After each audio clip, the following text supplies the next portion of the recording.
आपका शुक्रिया चंद्रशेखर रावल आज़ाद। लेकिन सौरभ मालवीय है जो चंद्रशेखर यहाँ पर कह रहे हैं, ये दरअसल ध्यान भटकाने की कोशिश है क्या? 23 तारीख को जो नतीजे आए, आप जीते, पर वो नतीजे किस बिना पर आए? सत्ता के बेजा इस्तेमाल की तस्वीरें भी देखी गई हैं। शासन ने किस तरह से तुनक मिजाजी की, कहां पुलिस वाले बंदूक लहराते हुए दिखे, उससे ध्यान भटकाने के लिए किया गया है क्या? ये आरोप लगा रहे हैं चंद्रशेखर रावल। संदीप जी, संविधान दिवस पर सभी को शुभकामनाएं। और यह सरकार संविधान को धर्म ग्रंथ मान के, संविधान को आत्मा मान के और संविधान के अनुरूप चलने वाली सरकार है, केंद्र सरकार और राज्य सरकार। इसीलिए जन जन का विकास और पूरी तरह से रक्षा सुरक्षा की बात हो रही है। और आज अमन चैन का वातावरण है। जिस तरह से जंगल राज आरएसएस से उत्तर प्रदेश को निकाल के लाया गया, आरएसएस संविधान को कब से मानने लगा था? कौन से साल से?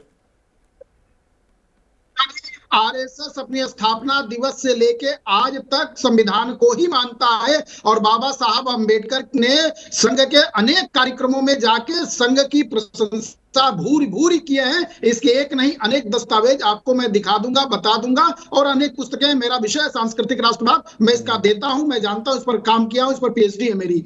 तो इसलिए बाबा साहब अंबेडकर शब्द से नैरेटिव करना उद्देशिका में, अरे सुनिए ना, कोई नैरेटिव गढ़ने की बात नहीं है, सीधा सवाल है, क्यों परेशान होने लगते हैं कि आपातकाल में ये तो डाल दिया गया सेक्युलर शब्द, ये तो आत्मा का हिस्सा ही नहीं है। ये तो स्टेटेड स्टैंड है आरएसएस का भी, बीजेपी ने भी ये बात उठाई। अब ये अलग बात है, कल सुप्रीम कोर्ट ने कह दिया नहीं, सेक्युलर शब्द तो रहेगा। सेकुलर के नाम पर राजनीति करना, सेकुलर के नाम पर देश को तोड़ना और धर्म और मजहब के आधार पर खड़ा करना, उस पर आप प्रश्न खड़ा करना है भाई साहब। नहीं कि सेकुलर शब्द नहीं, संघ तो मानता है सेकुलर के लिए। संविधान सबसे ज्यादा आदरणीय स्थिति में इस देश में संघ ने ही संविधान को माना है। इसके अलावा तो बाकी सब नकली है। आप असली बात उनकी करेंगे जो नकली संविधान को लेकर चलते हैं, जिसके भीतर कोरा पेज है, कोरा कागज है, उसको लेकर घुमा के वो बात करते हैं। ना भारत की समझ है, ना भारत को समझते। भारत को समझने के लिए भारत बहुत भीतर होना चाहिए। ऐसे नकली संविधान के रक्षकों की बात हम लोग नहीं करेंगे। लेकिन आपका जो सवाल है, संविधान का पालन किया गया है संभल में, बताइए ना। मैं सीधा सीधा ही सवाल है, कार्यक्रम का नाम भी है। सवाल पर उसी पर आता हूं।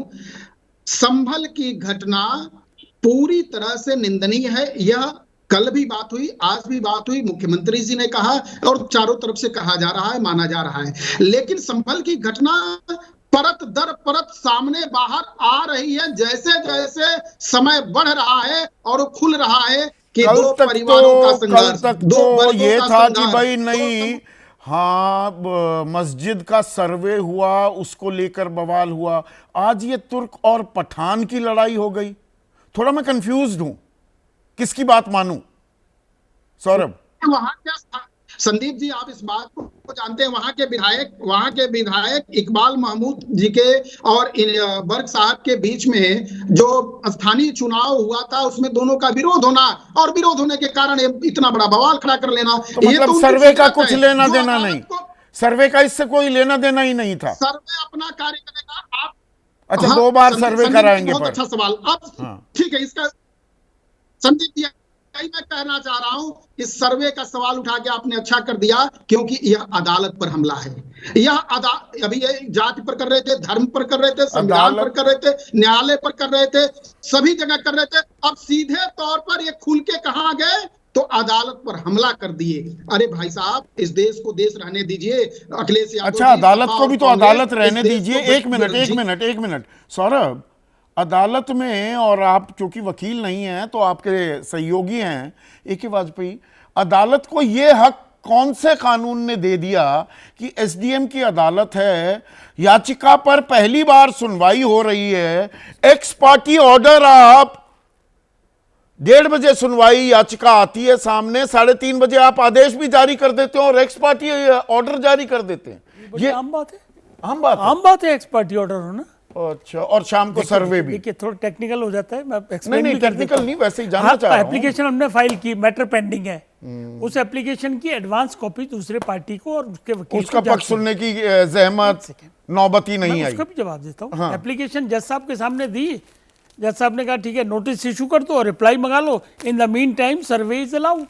ये तो रोज की प्रैक्टिस है, और वो रोज की प्रैक्टिस है। ये इसमें कोई नया नहीं है। इसमें कोई कहीं जो कोई- संवेदनशील मुद्दा है, अगले दिन वोटिंग होने वाली है, इस चीज का कोई संज्ञान नहीं लेंगे। ये आप कनेक्ट ये करोगे। जज अरे कोर्ट जज कोर्ट का से काम क्या- भी ये होता नहीं, है। नहीं, कोर्ट का राजनीति से कोई मतलब नहीं है, सिर्फ अच्छा, उसका कोर्ट का मतलब है राजनीति सिर्फ से। फाइल से मतलब है। पहली बार कोई चीज आई और सीधे सीधे एक्स पार्टी ऑर्डर दे दिया गया, बावजूद इसके कि प्लेसेस ऑफ वर्शिप एक्ट 1991 है, जिसमें 15 अगस्त 1947 का से पहले जो कुछ हुआ था, जो स्वरूप था किसी धार्मिक स्थल का, उसमें कोई बदलाव नहीं किया जा सुप्रीम सकता। कोर्ट ने क्लियर किया हुआ है। क्या सुप्रीम किया कोर्ट है? ने ज्ञान व्यापी के केस क्या में किया है बताइए और उसमें कह दिया उन्होंने कि 1900 वर्शिप प्लेस जो एक्ट 1991 का है, उसमें nature of religious character can be examined.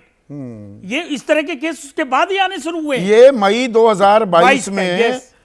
D Y Chandrachud, देखिए मैं पूरी जानकारी देता बहुत हूं। बढ़िया, बहुत बढ़िया। वर्शिप एक्ट 1991 धार्मिक स्थल की प्रकृति बदलने पर रोक लगाता है, लेकिन किसी स्थान के धार्मिक चरित्र का पता Yes। लगाना कानून का उल्लंघन। Yes। यानी कि ये दोबारा से शाही मस्जिद, आर्ग्यूमेंट सेक के लिए मैं कह रहा हूं, चाहिए मंदिर थी भी, वापस मंदिर नहीं बन सकती।